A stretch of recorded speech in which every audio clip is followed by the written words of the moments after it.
Welcome, beautiful souls, to this new moon in Scorpio collective reading. I'm Victoria with Aligned Soul Tarot. If you're new to my channel, make sure to check out the monthly readings. I just finished the October messages. I'll be diving into November here shortly. As always, take what resonates and leave what does not. We're going to do a collective reading after we talk some astrology. You can find some supportive links below. I always like to have supportive content outside of my own, feeling into some of the themes and how we can reframe the mind, learning how to utilize tools and resources around us to work through some of these energies with this eclipse season. I also have an eclipse playlist below with some supportive readings, as well as the North and South Node series below. So check it out. My website's also there if you want to get a private reading with me. And just to know, your likes, your comments, your subscribes are a free way to support me. So I appreciate that, right? As we get to grow and create this channel together. So let's talk astrology. Okay, I'd like you to listen into this piece. It's so important, but the timestamp below for the reading is below. So if you want to bypass all this, go find that time below. We are entering into this new moon in Scorpio season, Mercury in Scorpio, and we're in this third degree of Scorpio, the devouring moon. Very much the scorpionic energy. This energy stirs primal fears, relentless hunger, and a drive for survival as we confront cycles of death and rebirth. And under Scorpio's fierce gaze, we're called to transcend scarcity, releasing the kill or be killed mindset to step into trust and renewal. We've been talking a lot about this reframing, which again, I have a link below. Saturn, now direct, joins us with wisdom marked by time and tested through challenge. We do, however, have a positive reflection with this new moon trine Saturn. So this deep, watery energy is asking us to peer into the abyss. And the famous Nietzsche, I feel like I always say his name wrong, quote came to mind. I love this quote. It's from his work Beyond Good and Evil, and I thought it was very much correlated with this new moon. He says, "He who fights with monsters should be careful, lest he thereby become a monster himself. And if you gaze long enough into the abyss will gaze back into you."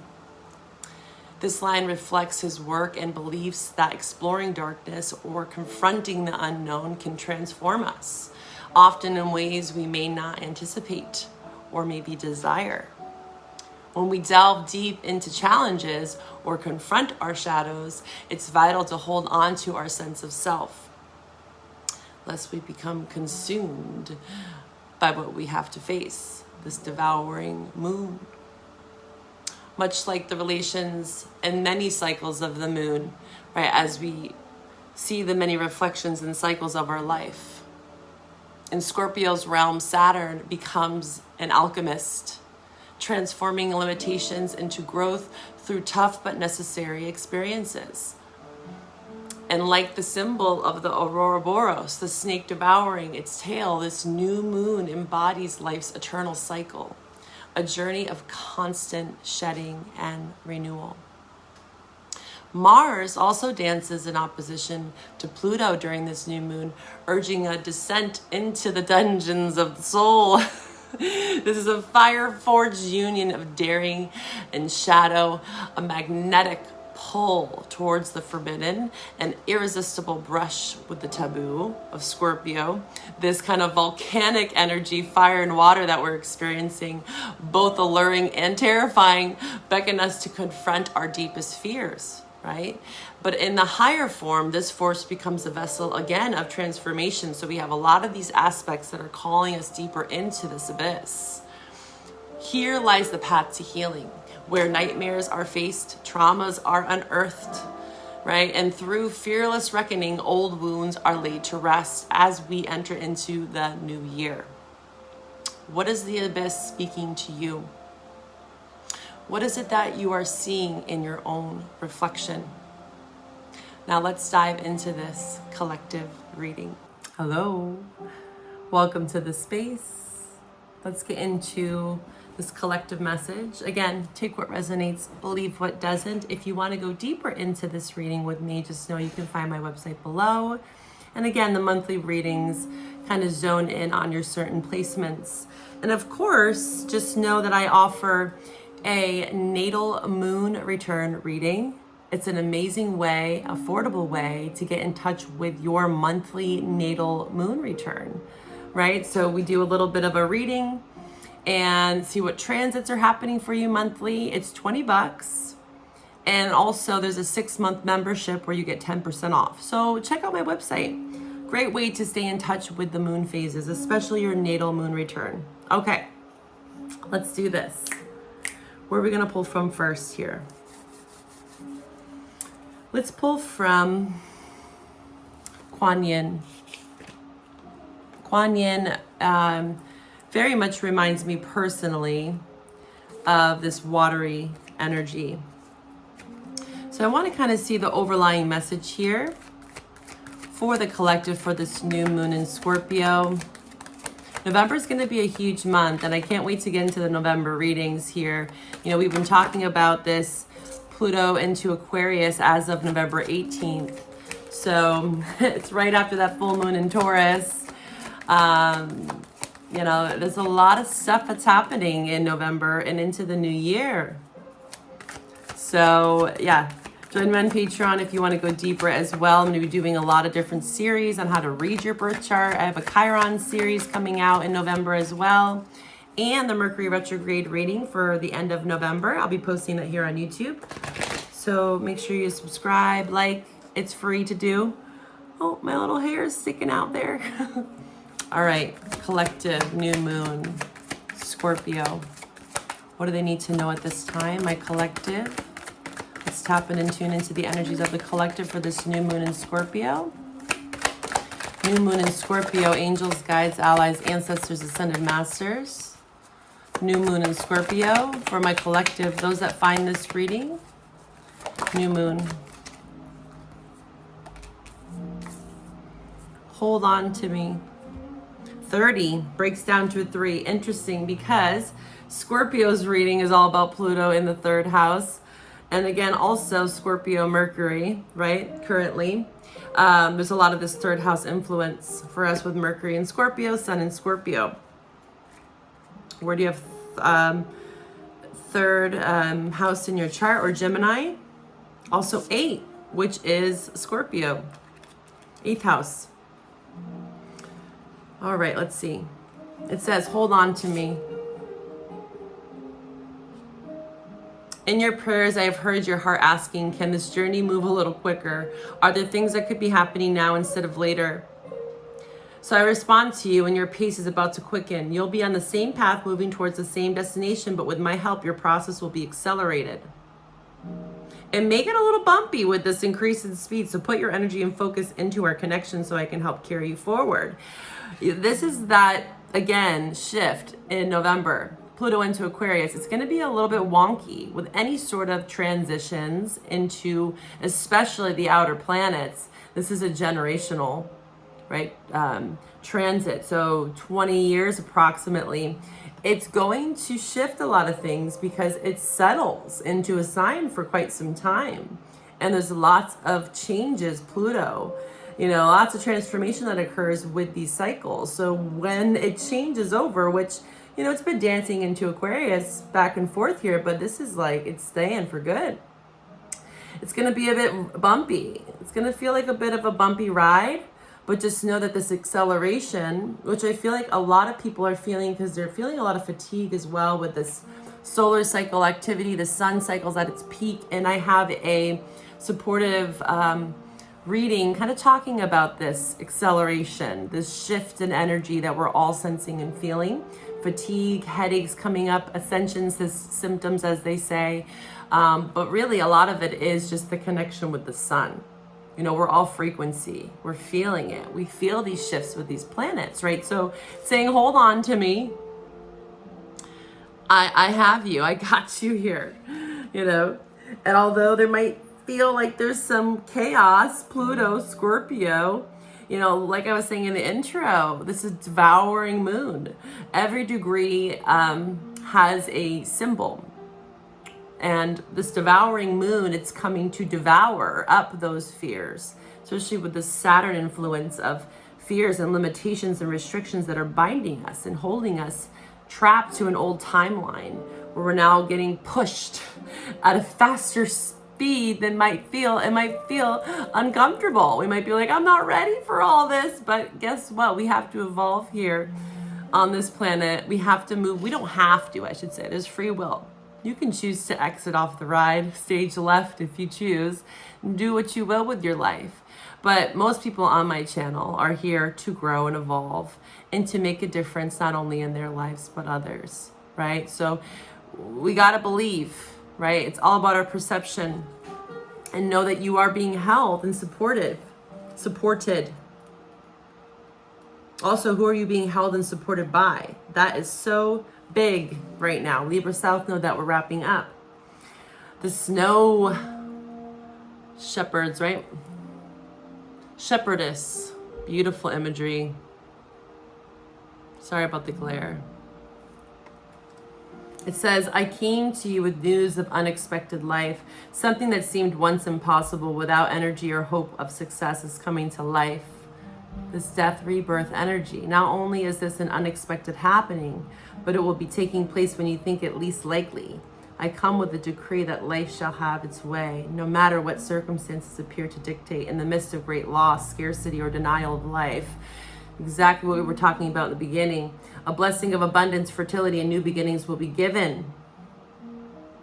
So she brings with her a blessing of the energy of life in the midst of what may feel like an ending. You know, in the midst of this desolation, snow, much like the desert energy, which in Aquarius reading, we were talking about that. In even these most desolate places in the world, life still emerges. We still find our way. There's this resilience here, even in the dark, even in the shadows. She brings life. So many of you might be experiencing these sudden shifts, like it's like tower energy with this hold on to me, you know, and there is life on the other side. On the other side of the tower card is the star, right? But again, free will, choice.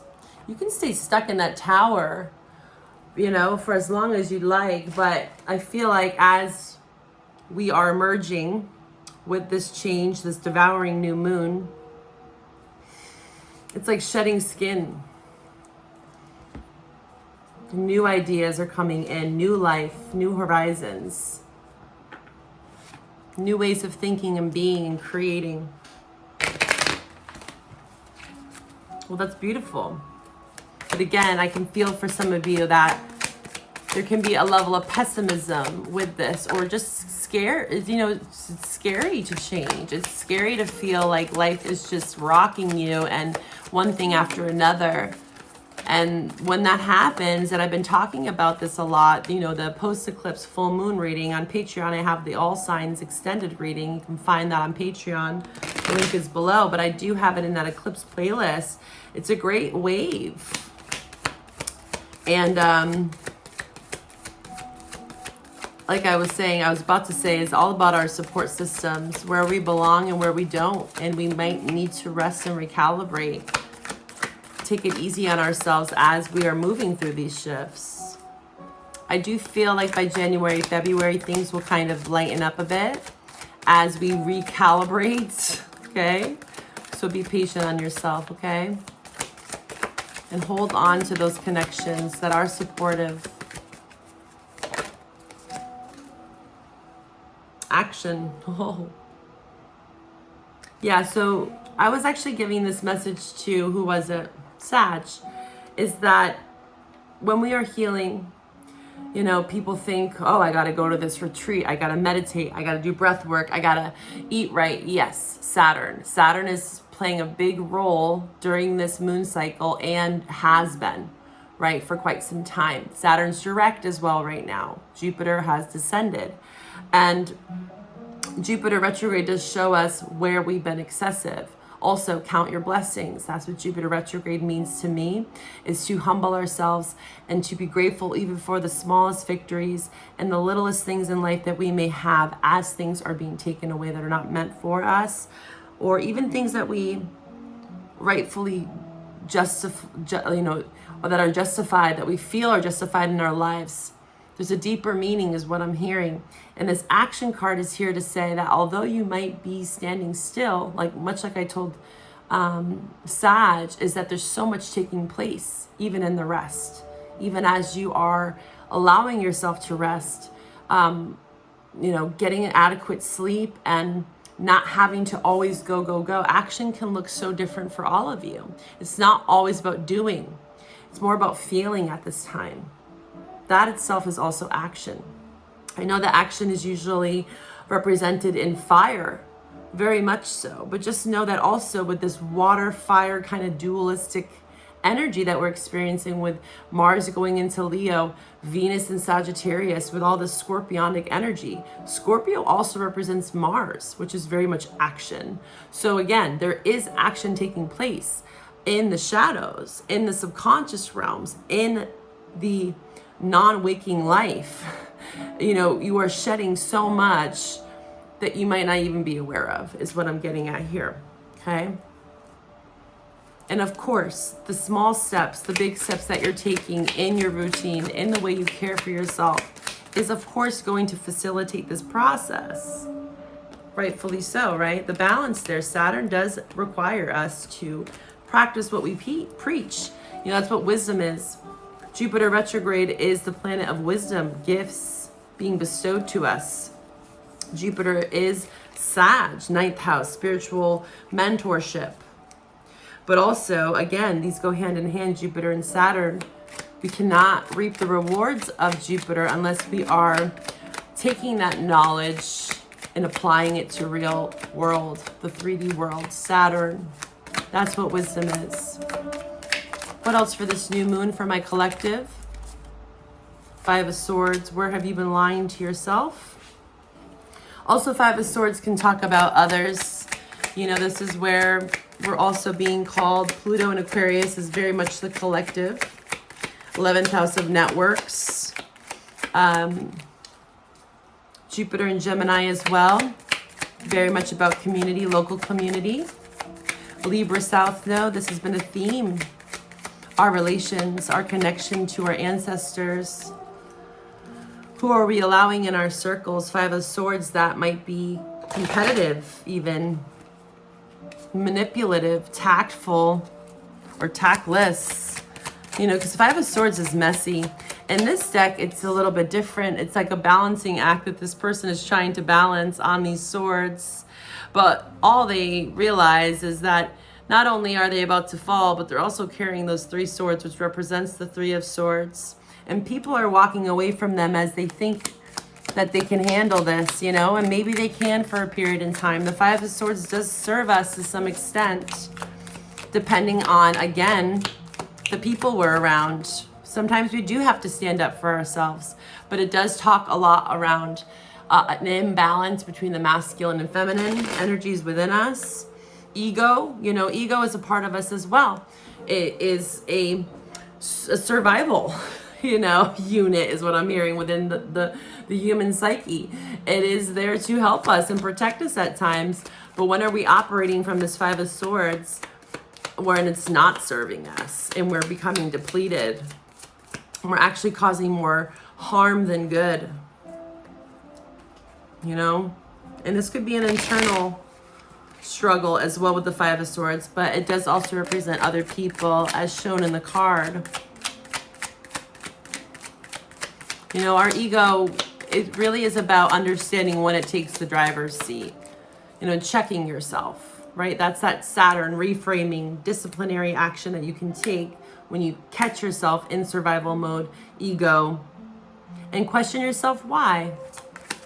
Why do I feel like I have to go there with this person? Why am I being triggered? What does this say about me rather than just about everyone else around me? It's always good to practice that accountability piece with the Five of Swords. What else for this new moon in Scorpio for my collective? What do they need to know? Five of Cups. Yeah, this is Scorpio. This is actually this new moon energy in Scorpio. Five of Cups. Two fives here, which represent transition. Of course, the devouring moon, Scorpio, death, rebirth, cycles, shadow work, you know, this kind of Mars influence. And also Saturn. It's intense. Very intense, but there's recovery here. Fives are about transition. And there's recovery from this here. Five of Cups in reverse. This is allowing yourself to grieve the losses of your life, of the past, of those that were competitive or lacking any sort of skill when it came to even communication with the Five of Swords. Combativeness, competition, even with oneself. Life is not meant to be a competition.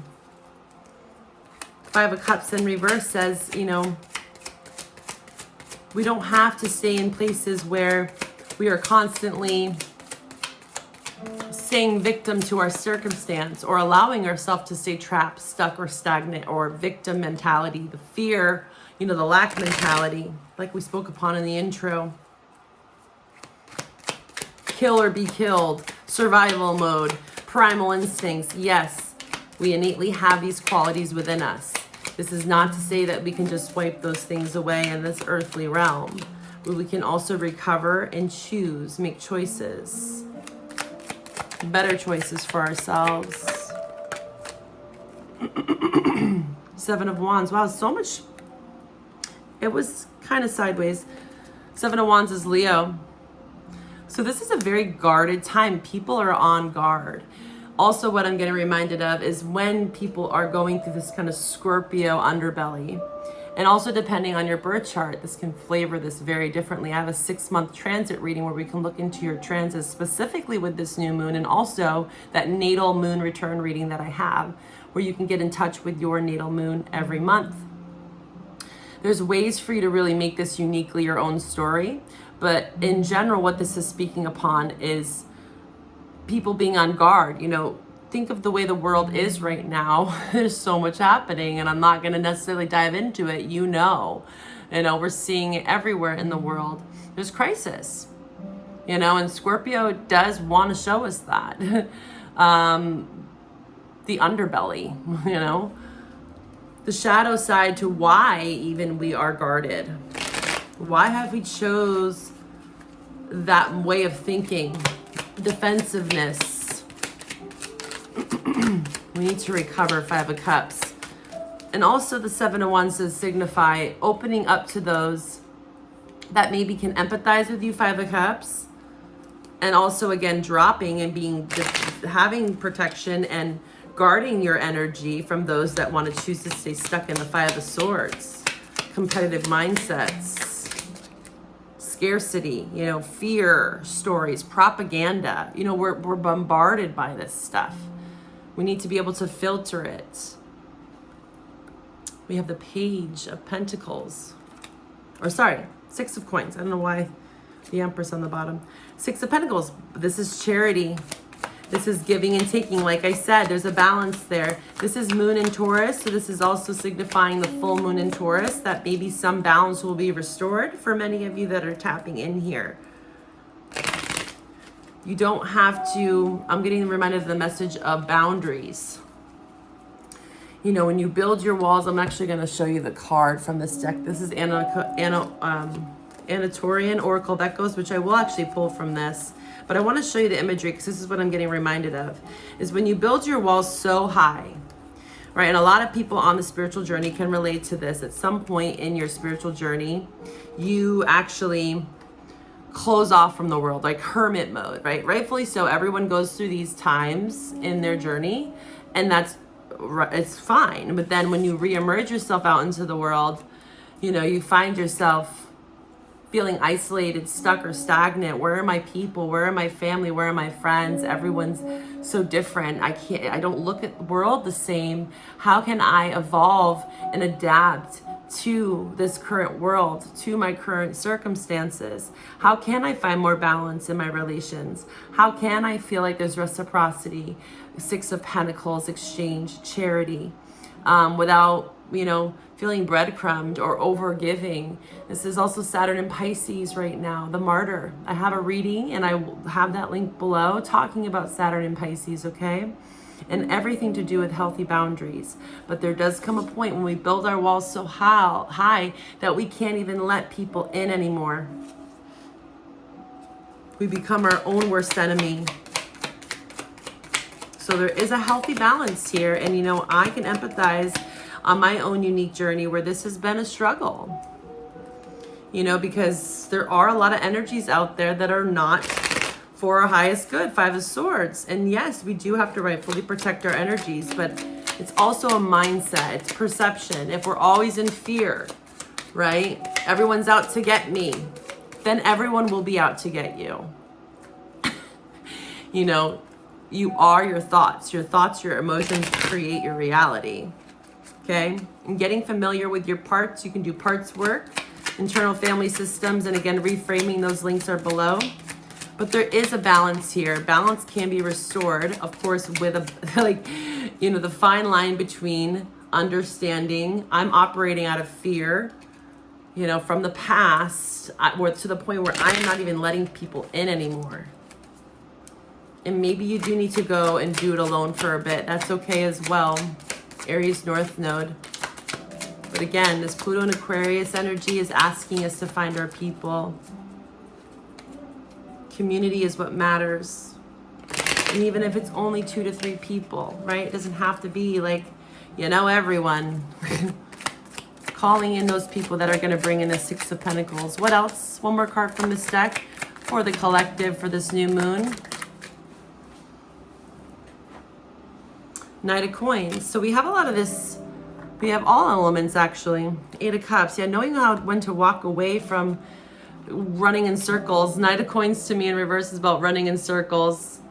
You know, this knight out of all the knights is the one that gets it done, but it's slow. So the Knight of Coins in reverse is even more slow. So this is that, again, urging us to slow down, pause before we act out of impulse, fear. 5 of Swords, maybe say something we don't mean.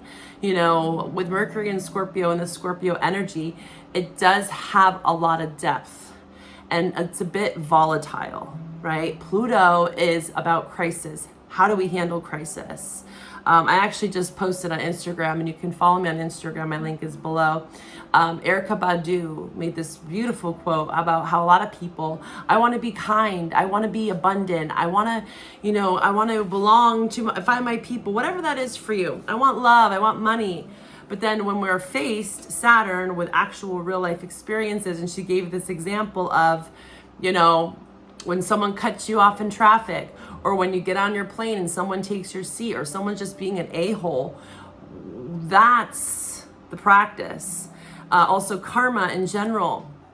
Another beautiful woman was speaking on this in her traditions and understandings of karma, is that it is also the subconscious mind. You know, we might be on the external, very kind, you know, superficial, love and light, peace, man, love everyone. But what are you saying internally?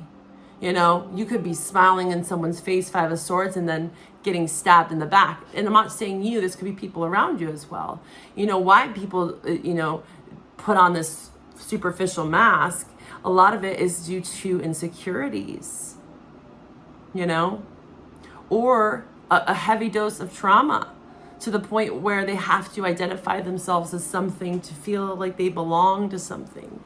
And that's not wrong, but we also have to learn when, where, and why, and how we're doing these things, you know, and trying to be more authentic. Scorpio is like no BS. Strip away the masks. Show the world the real you. Scorpio Aquarius energy. And now we're going into Sag season, which is all about our truth. We can't hide behind these identities. You know, it limits us to some extent. You know, whatever feels right for you, I'm not here to shame you, but are you doing it from a place of being authentic, or are you doing it from a place of fear? Are you manifesting from your traumas even? I talked about this in the Jupiter and Gemini reading on Patreon. You know, for manifesting from our lack, trauma, it's like, it's really not where the true growth lies, Most likely we're going to repeat some level of karma from that place. And that's your choice, right? But you can also choose to walk away to more harmony and stop deceiving yourself. Seven of Swords, self-sabotage. Also not letting others dictate your life. Seven of Cups, you know? All right, let's pull another card here from the archetype Tarot. Now, I was just thinking about this, you know, a lot of people want to put labels on things. The warrior, the Aries energy. And that's everyone to each their own. You know, we all have the right to belong or identify as whoever we choose to. But I just want you to stop and question. Are you living through authenticity, or are you doing it because it's just another fad? Are you doing it because, well, that's the best option I got now, you know, or it's a false identity is what I'm getting at. And it doesn't even have to be around any social norms. This is also just conveying the message of speaking your truth, even though you might hurt some people. The gem. Beautiful. Let's read about it. So much of this deep work, shadow work. And, you know, a lot of people talk about, oh, I'm doing shadow work. Yes, but, you know, with this time around, the new moon in Scorpio and this cycle, I just feel like there's such a depth and awareness, especially with Pluto going into Aquarius, where it's even the people that thought they were doing the work are really being faced with some hard lessons. You know, myself included. I'm just as human as the rest of you. We all, to some extent, have to admit this to ourselves. Where can we strip back the layers? You know, I'm getting also reminded of the Rumi quote is, oh man, I'll link it below. I can't just say it right off the top of my head, but it pretty much is summing up that think of me what you will, but I am truly formless, shapeless like water. This kind of bending, shape-shifting energy, moving, being adaptable with the times, learning how to navigate your truth amongst a world that wants you to fit into a box that maybe was created by other people's beliefs, patterns, conditionings, and maybe at one point in your life you could relate. But a lot of us, again, with the Scorpio energy, we're starting to understand that there's way more than meets the eye, and lots of truths are being revealed in our personal lives and on a collective level. Some really hard truths. And again, lots of identity shifts. Many people are going through identity crises, you know, where they're like, who the hell am I? Like, all these things that I thought I was. Just take a deeper look. You know, that buried treasure is what I feel with the 8th house Scorpio, the gem that's below. It's deep. And we're getting there with this new moon. We're being urged to the gem. The gem 177. Hold on. It says here, there are infinite names for the gem. It is also known as the jewel, the star, the talent, the gift, the gold. One thing for certain is that it is found deep within a substance that is very much unlike it. For example, a diamond in the rough. The gem always stands in contrast to its surroundings. You can't find it when you are among comforts and pleasantries. Precious stones develop slowly deep in the earth amid pressure and darkness. Very much Saturn and Scorpio energy. Discovering the gem requires a descent beneath the surface where there is no definitive map. Yet the longing to touch the true gem within us is so strong that we cannot help but seek out its radiance. Your gem, like your destiny, is unlike any other entire world. Keep digging. Be unique. Keep shining. You're irreplaceable, right? So this is where we are learning what boxes we put ourselves in, because again, boundaries, it kept us safe. But we also are learning that maybe this is where we've kept ourselves small, little. We feel trapped or confined to certain circumstances. And again, this could be external from self. But the shadow work lies in discovering that you actually are the one that holds the key to this box. You don't have to stay there. It's a choice. And yes, there are many things within society that make us feel small, or that we don't have a choice, and that we don't have a say. But we're moving. We all should be moving. Is this what this reading is urging us to believe? The power of belief. Again, our minds, our thoughts, our feelings create our actions. We have to pull on that warrior. Aries North Node right now. Chiron and Aries. And like I've been saying in my readings, if you follow me, is that the warrior is not all about action, or we saw action. Yes, a part of this journey is about action, but just know that the action that's required is also internal. This is the healing of the mind, the heart, the spirit. That's where the action lies. It's not about always external, donating to charity, for getting out there, helping others. Yes, that's beautiful. If you feel called to do that, do that. But also there are people in this reading you are going to relay or relate to, that a lot of the action that's required is below the surface. It all starts with self, right? And the warrior, like I was saying, there are moments in your life where you're being called into action. But a true warrior knows that in order to sustain, to continue the hunt, as I like to say, towards truth, they need to rest, and a lot of, if you think about hunting in general, a lot of it is just sitting in silence, days and days on end, right? And then you're ready to strike. Like the Kuan Yin Oracle suggested, it might be unexpected, but there's life. Life is being gifted in a new way, where you wouldn't have never imagined that life could even exist, right? The snow, in the most desolate of places, in the deepest, darkest soils, there is a gem. There's a buried treasure there for you. It says, the moments of your life that glimmer are clues to where the gem resides. Don't covet the sparkling diamond of another. The gem is like a fingerprint, never to be repeated again. Find yours. So this is kind of like the Five of Swords energy too. Competition, Seven of Wands, competitive mindsets, trying to outdo another, comparing yourself to others. Enough. We all fall trapped to this at times.